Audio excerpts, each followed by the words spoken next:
Hello दोस्तों, आज मैं आपको पढ़ाने वाला हूँ आई बॉल के बारे में विद डायग्राम के साथ में। स्कोपिक स्ट्रक्चर्स कुछ आई बॉल इस तरीके का दिखाई देता है। तो इसमें जो हमारे आउटर लेयर में पार्ट आते हैं आई बॉल के, वो आते हैं, पहला तो कॉर्निया होता है, दूसरा हमारा स्क्लेरा होता है। ये आउटर लेयर में आते हैं। ठीक है दोस्तों, उसके बाद जो इसके पार्ट होते हैं वो मैं आपको बता देता हूँ। ये आउटर में जो होता है, सबसे पहले ये जो ब्लैक ब्लैक दिखाई देता है ट्रांसपेरेंट, ये हमारा कॉर्निया होता है, जिससे होते हुए रेज हमारी आँखों तक से होते हुए, लेंस से होते हुए रेटिना तक पहुँचती हैं। ठीक है, उसके बाद ये हमारा आइरिस होता है, और जो कॉर्निया और स्क्लेरा को आपस में जोड़ता है उसे हम लिम्बस बोलते हैं। उसके बाद जो ये कॉर्निया के बैक साइड भरा होता है उसको हम एक्वस ह्यूमर बोलते हैं। उसके बाद ये हमारा सिलरी बॉडी होती है ये, और ये हमारी प्यूपिल है, और ये हमारा क्रिस्टलाइन लेंस है, और इसमें पोस्टेरियर सेगमेंट में ही हमारा विट्रस ह्यूमर फिल होता है।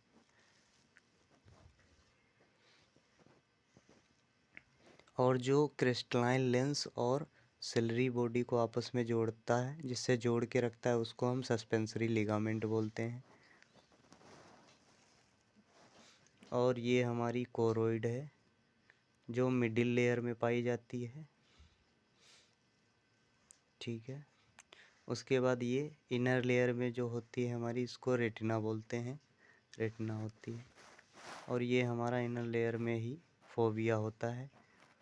उसके बाद ये हमारी ब्लड वेसल्स होती हैं, और ये मैकुला लूटिया होता है, और ये हमारा ऑप्टिक नर्व होता है।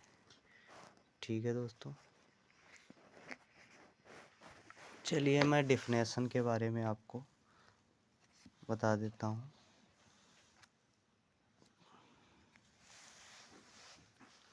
देखिए, जनरली जो आई बॉल होता है वो हमारा ग्लोब इन शेप का होता है। The eye ball is not a sphere but an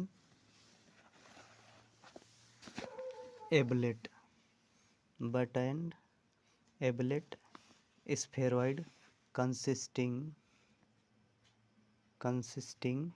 of two modified sphere fused together. Eyeball is situated in orbital cavity. जो आई बॉल हमारा होता है वो ऑर्बिटल कैविटी में सिचुएटेड होता है। उसके बाद मैं आपको बताने वाला हूँ dimensions of adult eye ball. जो हमारा एंटेरियो पोस्टेरियर का डायमीटर होता है वो 24 mm होता है। हॉरिजेंटल डायमीटर जो होता है वो हमारा 23.5 mm होता है। उसके बाद हमारा जो वर्टिकल डायमीटर होता है वो 23 mm होता है, और जो सरकमफेरेंस होता है वो 75 mm होता है। उसके बाद जो वॉल्यूम है आई बॉल की वो हमारी 6.5 ml या 6.5 cc होती है। उसके बाद जो आई बॉल का वेट होता है वो 7 ग्राम होता है। उसके बाद हम देखते हैं कोट्स ऑफ आई बॉल या लेयर ऑफ आई बॉल। जो कोट्स होता है आई बॉल के, the eye ball compresses 3 quotes. जो आई बॉल हमारा 3 लेयर से मिलकर बना होता है। तो पहली लेयर जो हमारी है उसको बोलते हैं आउटर लेयर, इसको फाइब्रस कोट भी बोलते हैं। सेकंड लेयर जो है हमारी मिडिल लेयर बोलते हैं, मिडिल लेयर को हम वास्कुलर कोट बोलते हैं। थर्ड जो लेयर है हमारी इनर लेयर, इसको नर्वस कोट बोलते हैं। ठीक है, उसके बाद हम आउटर लेयर के बारे में पढ़ेंगे। It is a dense strong wall which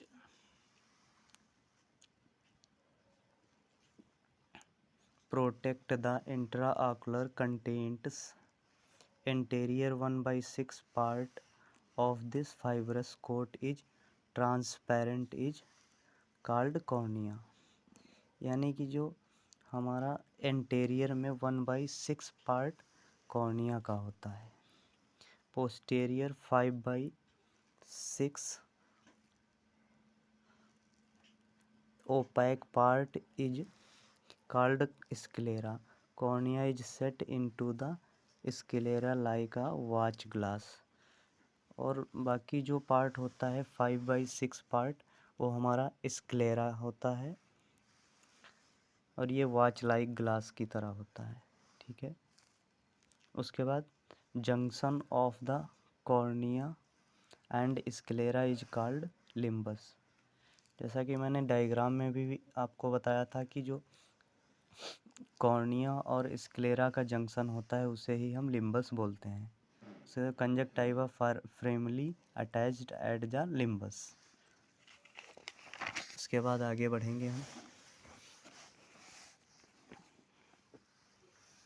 ये थी हमारी आउटर लेयर। उसके बाद में सेकेंड लेयर के बारे में हम पढ़ेंगे जिसको बोलते हैं मिडिल लेयर। इसमें क्या होता है, it supplies nutrition to the various structures of the eyeball। It consists of 3 parts from anterior to posterior which are, यानी कि जो मिडिल लेयर में होता है उसमें 3 पार्ट होते हैं। पहला होता है हमारा आइरिस, दूसरा होता है सिलरी बॉडी, तीसरा होता है कोरोइड। ठीक है, उसके बाद हम पढ़ेंगे इनर लेयर के बारे में जो कि हमारी थर्ड लेयर है आई बॉल की। इसमें क्या होता है कि retina is a light sensitive layer of nervous tissue composed of multifocal sensory cell so called light और photoreceptor cell as well as associate nervous cell and other types of cell all working together to myoperson scene। यानी कि inner layer में हमारी retina पाई जाती है जो कि light sensitive layer होती है। ठीक है, उसके बाद हम पढ़ेंगे segment and chamber of eye ball. तो देखिए जो the eye ball can be divided into 2 segment. जो आई बॉल है वो हमारा 2 सेगमेंट में डिवाइड होता है। पहला जो होता है हमारा एंटेरियर सेगमेंट और दूसरा होता है हमारा पोस्टेरियर सेगमेंट। ठीक है, तो एंटेरियर सेगमेंट को भी 2 भागों में डिवाइड किया गया है। इसमें पहला एंटेरियर चेम्बर, दूसरा पोस्टेरियर चेम्बर। ठीक है, तो हम पहले एंटेरियर चेम्बर के बारे में पढ़ेंगे। It includes crystalline lens structures anterior to it iris, cornea and 2 aqueous humour filled space anterior and posterior chamber. यानी कि जो हमारा एंटेरियर सेगमेंट है उसमें इंक्लूड्स होता है, क्या क्या होता है, क्रिस्टलाइन लेंस होता है, structures anterior to it iris, और आइरिस होता है एंटेरियर में ही, कॉर्निया एंड 2 एक्वस ह्यूमर होते हैं, filled space anterior and posterior chamber तक। एंटेरियर से पोस्टेरियर चेम्बर के बीच में crystalline lens, iris, cornea, 2 aqueous humour ये सब होते हैं। ठीक है,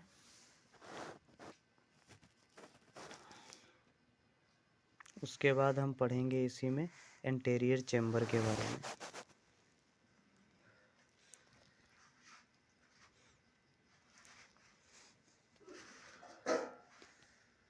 It is bounded anteriorly by the back of the cornea, posteriorly by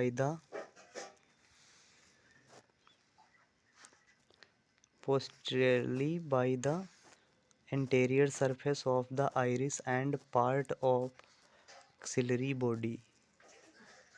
The anterior chamber is about 2.5 mm deep in the center in normal adult. It contains about 0.25 ml of aqueous humor.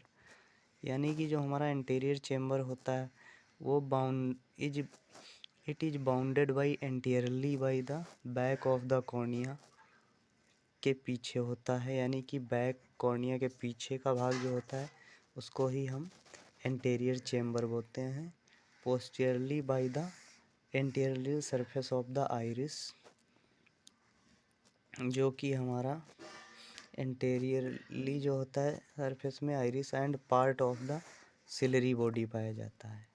उसके बाद the anterior chamber is about 2.5 mm deep होता है in the centre. Normal adult में जो होता है 2.5 mm deep होता है एंटीरियर चेम्बर हमारा, ठीक है। उसके बाद it contains about 0.25 ml of aqueous humour, और इसमें जो होता है एंटीरियर चेम्बर में 0.25 ml एक्वस ह्यूमर भरा होता है, ठीक है।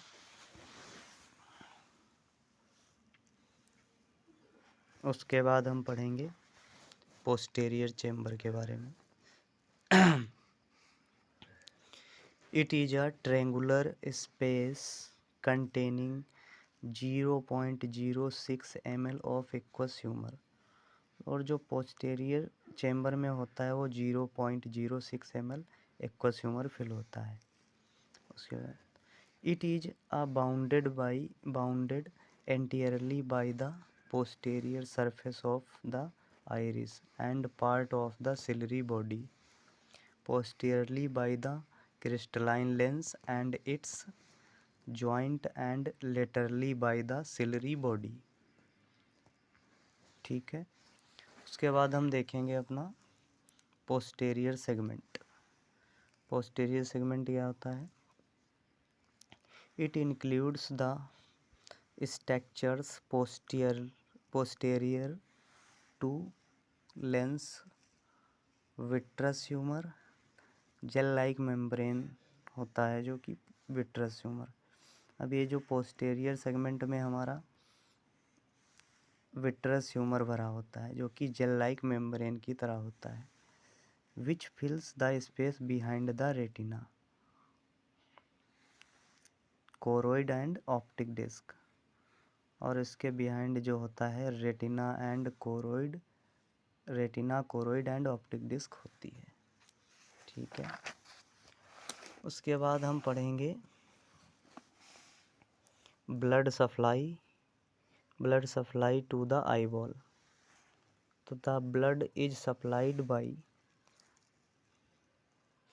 देखिए फर्स्ट जो होती हैं हमारी 20 शॉर्ट आर्टरीज,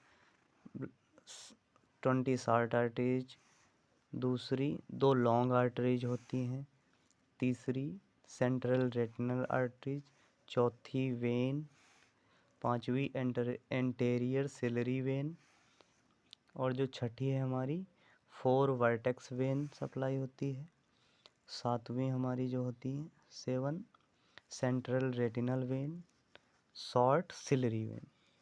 तो ये हमारी 8 तरीके से ब्लड सप्लाई आईबॉल को देती हैं, ठीक है। उसके बाद nerve supply to the eyeball पढ़ेंगे।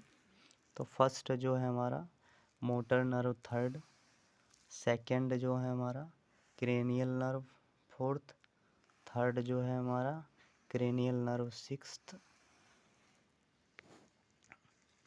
उसके बाद फोर्थ जो है हमारा क्रेनियल नर्व, सेवंथ, उसके बाद 5 जो है हमारा सेंसरी नर्व, फिफ्थ, 6 जो है हमारा क्रेनियल नर्व, उसके बाद 7वां जो है हमारा 7 ऑटोमेटिक नर्व, 8वां जो है सिंपैथेटिक नर्व, 9वां है पैरासिम्पैथेटिक नर्व। ये हमारी नर्व सप्लाई होती है आईबॉल की। उसके बाद क्रेनियल इन नंबर होते हैं, क्रेनियल नर्व इन नंबर। पहला जो होता है हमारा olfactory nerve, second optic nerve, third oculomotor nerve, fourth trochlear nerve, fifth trigeminal nerve, sixth abducens nerve, seventh facial nerve, eighth auditory nerve, 9 glossopharyngeal nerve, 10 जो है हमारा vagus nerve, 11 accessory spinal nerve और 12 hypoglossal nerve. तो आज के लिए बस इतना ही दोस्तों। Thank you.